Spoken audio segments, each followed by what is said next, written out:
हर हर महादेव। शिव भक्त परिवार के सभी भक्तजनों को आइए आप सबसे भगवान भोलेनाथ जी की महिमा एवं भगवान भोलेनाथ जी ने किस प्रकार से अपने भक्तों पर कृपा की है एवं भगवान हर जगह शिवलिंग रूप में विद्यमान हैं और किस प्रकार से भगवान अपने भक्तों का कल्याण करते हैं, इस विषय में हम आप सबसे चर्चा करेंगे। तो इस धरती पर 12 ज्योतिर्लिंग हैं जहाँ पर भगवान भोलेनाथ शिवलिंग रूप में विद्यमान हैं। तो मैं इन सभी ज्योतिर्लिंगों में प्रथम ज्योतिर्लिंग सोमनाथ जी के विषय में चर्चा करूंगा। तो आइए, हमारे सहयोगी आचार्य हैं अजय कृष्ण शास्त्री जी महाराज। हर हर महादेव। तो शास्त्री जी, आप ये बताएं, इस पृथ्वी पर कितने ज्योतिर्लिंग विराजमान हैं, स्थापित हैं? भारत देश में अपने 12 ज्योतिर्लिंगों की स्थापना की गई है और उसमें से सबसे प्रथम है भगवान सोमनाथ जी का। तो क्या आप यह 12 ज्योतिर्लिंगों के नाम एक एक करके महाराज जी हमारे भक्तों को आप बताएं कि 12 ज्योतिर्लिंग कौन कौन से हैं? जी, तो सौराष्ट्रे सोमनाथम च, श्रीशैले मल्लिकार्जुनम, उज्जैनियन महाकालम, मोंकारम अमलेश्वरम, परल्याम वैद्यनाथम च, डाकिन्याम भीमशंकरम, सेतुबंधे तु रामेशम, नागेशम दारुकावने। जी जी। वाराणस्याम तो विश्वेशम, त्रयंबकम गौतमी तटे, हिमालये तो केदारम, घुसमेशम च शिवालय। जी, ये हैं हमारे ज्योतिर्लिंग 12, है ना। तो आज हम सबसे प्रथम ज्योतिर्लिंग का महत्व जानेंगे, जिनका नाम है सोमनाथ। तो सोमनाथ जी कहाँ से आए, कैसे आए, उनकी स्थापना कैसे हुई, इस विषय में आज हम आप चर्चा कर रहे हैं।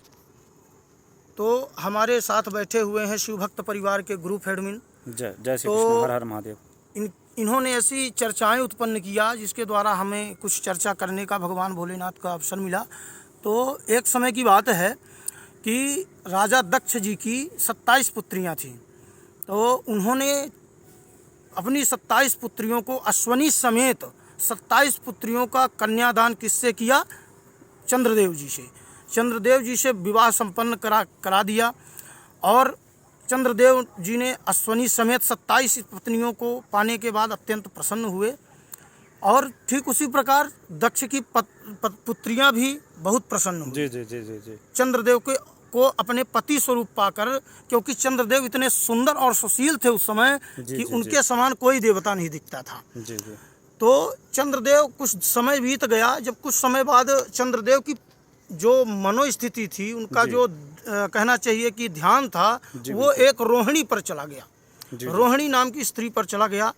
तो उन पर वो बेमोहित हो गए। ये देखकर जब इस चीज़ की जानकारी राजा दक्ष को पड़ी, तो राजा दक्ष जी आए और चंद्रदेव को समझाए कि जब तुम्हारे पास 27 पत्नियां हैं तो फिर आप अन्यत्र क्यों भटक रहे हैं। जी। तो इस बात को सुनकर के चंद्रदेव ने धारण किया उनकी इन बातों को और सावधानी बरती। लेकिन कुछ समय बाद फिर से उन्होंने रोहिणी के विचार करके, रोहिणी का मन में स्मरण करके फिर से मोहित हो गए। और इस बार जब राजा प्रजापति दक्ष जी को पता चली कि चंद्रदेव फिर से उसी तरह उन्हीं पे मोहित हैं, तो वो आकर और क्रोध से पीड़ित होकर के उन्होंने चंद्रदेव को श्राप दे दिया और कहा कि जाओ, मैं तुम्हें श्राप देता हूँ कि तुम क्षय रोग से ग्रसित हो जाओगे।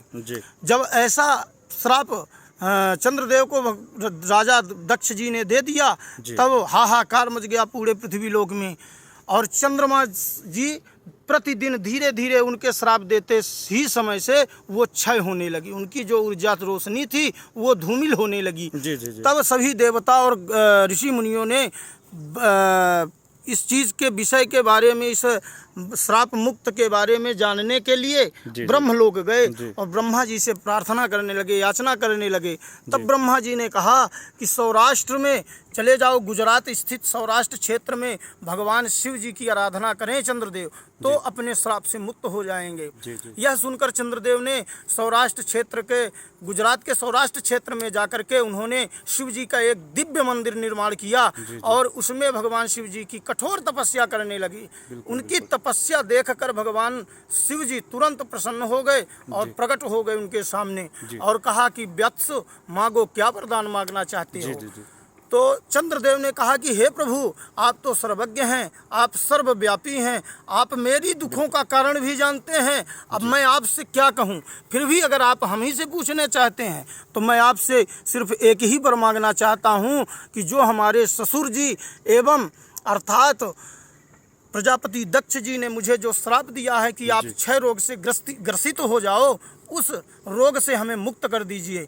तो भगवान शिव जी कहते हैं कि जिन्होंने तुमको ये श्राप दिया है वो भी कोई साधारण मनुष्य नहीं है, लेकिन फिर भी तुम मेरी आराधना किए हो, इसलिए मैं तुम्हारे लिए कुछ करूँगा। तुमको मैं इतना कर सकता हूँ कि एक महीने में 2 पक्ष होते हैं, तो एक पक्ष में आप घटते जाओगे और एक पक्ष में आप बढ़ते जाओगे। जो आपकी सुंदरता है तो एक पक्ष में घटेगी और एक पक्ष में बढ़ेगी। इसी प्रकार से वरदान क्या देकर महाराज जी तभी से यह शुक्ल पक्ष में अथवा कृष्ण पक्ष में जी चंद्रमा घटते अथवा बढ़ते हैं? जी जी जी है ना, पक्ष के पूर्णमासी अनुसार, आने हाँ। पर पूर्ण और रूप में अमावस्या, पूर्णता को प्राप्त होते हैं। जी, जी जी जी जी है बिल्कुल ना। बिल्कुल जी महाराज एक पक्ष में वो पूर्ण रहते हैं और एक पक्ष में हाफ हो जाते जी हैं। बिल्कुल। तो इसके बाद जब भगवान शिव जी की ये सब हुई और भगवान जो निराकार स्वरूप में दर्शन दिए चंद्रदेव को, वो साकार रूप में एक शिवलिंग के रूप में आकर के उसी मंदिर के बीच में विराजमान हो गए। और तभी से उनको वहाँ चंद्रदेव और इत्यादि देवताएं ऋषियों ने उनको सोमनाथ के नाम से प्रसिद्ध कर दिया। भगवान सोमनाथ के नाम से भगवान ने सोमनाथ नाम स्वीकार कर लिया उनका, अपना नाम सोमनाथ स्वीकार किया। इसके बाद कुछ दिन बीता, सभी देवता वहाँ रहने लगे, सभी भोलेनाथ की सेवा करने लगे। इसके बाद भगवान जब आदेश दिए सभी देवताओं चंद्रदेव समेत कि यहाँ पर एक कुंड होना चाहिए, तब सभी देवताओं ने और ऋषि मुनियों ने मिलकर वहाँ पर एक कुंड बनवाया जिसका नाम सोमनाथ कुंड पड़ा। और उस कुंड में कितना भी पापी हो, कितना भी अधर्मी हो, कितना भी प्रेतात्मा हो, कितना भी दुष्टात्मा हो, अगर उस सोमनाथ कुंड में एक बार स्नान कर लिया है तो वो सभी पापों से मुक्त हो जाएगा, सभी रोगों से मुक्त हो जाएगा। और साथ ही साथ जो भी व्यक्ति वहाँ पर 6 महीने लगातार रह करके और उस राधा कुंड में स्नान करेगा, उस पर भगवान भोलेनाथ एवं चंद्रदेव की अपार कृपा बरसती रहेगी। इसी के साथ मैं अपनी वाणी को विराम देता हूँ। जय श्री राधे।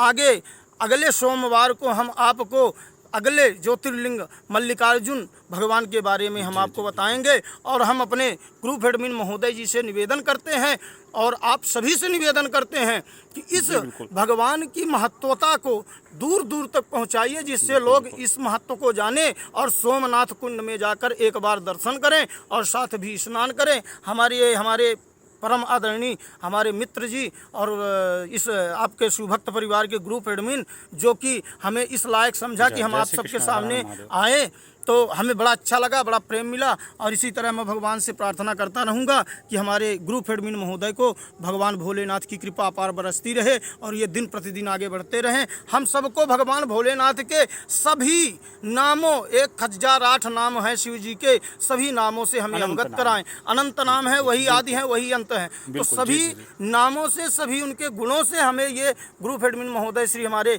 अजय कृष्ण शास्त्री जी हमें अवगत कराएं। हमें और आपको सबको अवगत कराने की आवश्यकता है, क्योंकि कुछ चीज़ें ऐसी हैं जो अभी लुप्त हैं। उसको अगर ये भैया हमारे आदरणीय बहुत अच्छा काम कर रहे हैं, हम सबको आपको ज्ञान दे रहे हैं, अगर हमसे कोई त्रुटि है तो आप हमें बताएं, अगर आपसे कोई त्रुटि है हम आपको बताएंगे, तभी तो आदमी एक दूसरे से चलेगा। और ब्राह्मण में एकता नहीं है, जिस दिन एकता हो जाएगी तो भगवान जहाँ पर बुलाओगे वहाँ पर भगवान आ जाएंगे, लेकिन उसके लिए आपको एकाग्र होना होगा। सभी ब्राह्मण विद्वानों से हमारा अनुरोध है, जो भी हमारे वैदिक ब्राह्मण हैं, जो आचार्य हैं, उन सबसे निवेदन है कि एक दूसरे को अपने से बड़ा बनाने का प्रयास करें, ना कि अपना से छोटा करें, क्योंकि अगर आप एक को बढ़ाओगे तो वो भगवान आपको बढ़ाएंगे, ये शास्त्र कहता है। इसलिए आप दुखियों को दुखी मत दो, दुखी मत करो, उसको सुख दो, जिससे वो आपको आशीर्वाद दे और भगवान आपको तरक्की देगा।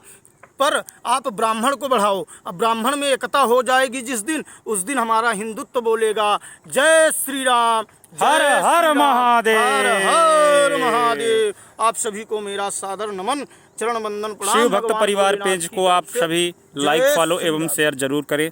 हर हर महादेव। आप पर नित्य निरंतर भगवान भोलेनाथ जी की कृपा यूँ नित्य निरंतर बरसती रहे।